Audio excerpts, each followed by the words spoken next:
We begin this morning in Washington, where lawmakers will try again today to elect a new speaker. Yeah, fighting within the Republican Party over the last 2 days has left the House at a standstill with no clear option for Speaker of the House. Well, it's Groundhog Day. Again. Sure, it looks messy, but democracy is messy. Do you think that the American people support the status quo? The root issue is this. They do not trust Kevin McCarthy. There is no frustration on our side. We are focused on serving the American people. Washington is completely broken. For the second straight day, Republican leader Kevin McCarthy failed to secure the Speaker's gavel. Despite last-minute negotiations, McCarthy was unable to move any of the Republican holdouts yesterday over to his side. Frustration was felt throughout the chamber as chaos erupted when Republicans adjourned for the day. On this vote, the yeas are 216, the nays are 214. Accordingly, so now Republicans are entering a third day of voting with no clear path forward. With that, we bring in NBC News congressional correspondent Julie Tsirkin for the latest on all this. Julie, good morning. So do we have any idea what scenarios could play out today? Any clue how this might end?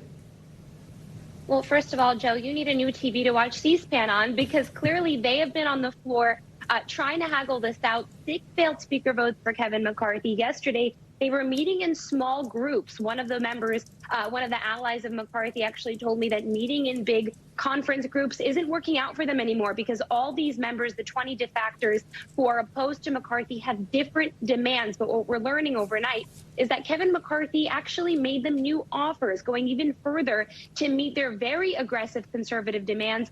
Some of those I want to tick through really quickly. One of them we have confirmed, for example, is the biggest one, which would take just one member to essentially challenge the speaker, which will prove very difficult for McCarthy. Though these defectors swore not to abuse this, it would be really challenging for him. If one person can just call up a vote to oust him at any minute, it could be difficult and potentially derail his agenda. Some more things, for example, tapping more of the House Freedom Caucus members to sit on the powerful Rules Committee. This structures the way that the floor works. The Speaker looks to this committee for any legislation, for floor schedules. So this is a really, really big deal, and it's a concession, I have to tell you, moderate members did not want to make.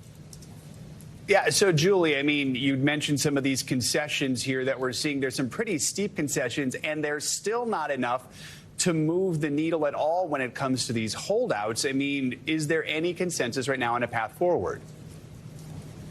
Yeah, look, it's interesting here. You had the motion to adjourn last night that actually passed. That's actually indicative that Kevin McCarthy is potentially trending in some positive directions, because only 4 of those defectors, including Congresswoman Lauren Boebert, voted against that motion to adjourn to give McCarthy more time to negotiate. Let's take a listen to what she had to say yesterday.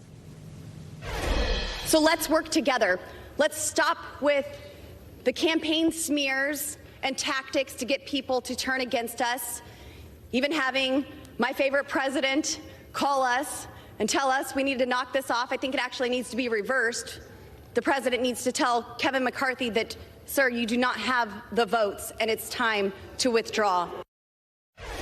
Look, Matt Gaetz, also one of those 4 defectors who actually voted against the motion to adjourn yesterday, walking out of the Capitol after he was able to get some of these concessions out of Kevin McCarthy. He still said, I don't trust him. So it's not clear whether today, even when they gavel back in at noon, that we will have a speaker. And if we don't have a speaker, remember, the government is basically not functioning. We don't have a functioning House without a speaker. They cannot set an agenda. They can't even pay themselves while they're not officially sworn into Congress. And also, just to remind our viewers, this is a week where all these members of Congress are excited to get sworn in. There's families, there's children in the chamber that are now just sitting around as they wait to actually elect a speaker and govern. Julie, just to be crystal clear, these defectors, they're calling for change, but they're not actually proposing someone else to be speaker, right? No, they proposed Byron Donalds, who was a freshman congressman last term. He's not getting more than a couple of votes. Those defectors, that is, that's about 20, clearly not enough to get to 218. And they are not proposing another candidate. They're just saying no to Kevin McCarthy. All right, Julie Tsirkin, we know you'll stay on it. Thank you so much. Thanks for watching our YouTube channel. Follow today's top stories and breaking news by downloading the NBC News app.